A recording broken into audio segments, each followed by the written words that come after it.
To friends blog. और आज मैं आप लोगों को मोमो, टिबेटन मोमो कैसे बनाता है और उसमें क्या क्या लगता है और मोमो पकाने में कितना मिनट लगता है वो मैं सब आपको दिखा दूंगा। मोमो पकाने में कम से कम ज़्यादा से ज़्यादा आपको 20 मिनट लगेगा ना। इसके बाद मोमो उसमें आटा कैसे गोल बनाता है और उसका जो डिज़ाइन कैसे बनाता है वो मैं सब कुछ दिखा दूंगा। आप लोग मोमो जरूर सीखिए और घर में आराम से खाइए।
मोमो रेडी हो गया और मोमो के लिए अभी लगभग 20 मिनट लग गया वो पकने में और अभी रेडी है।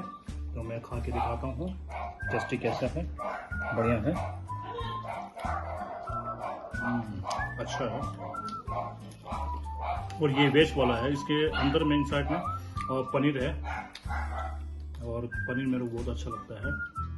आप लोग बनाइए और कमेंट में ज़रूर बताइए मोमो कैसा है। Thank you so much.